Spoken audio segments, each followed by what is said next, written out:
Welcome back to another technical deep dive here in the debug zone.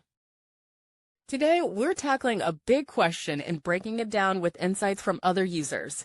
Hopefully this clears up some misconceptions and helps you get the answer you need. So buckle up, stay a little curious, and let's jump right in.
And that's a wrap.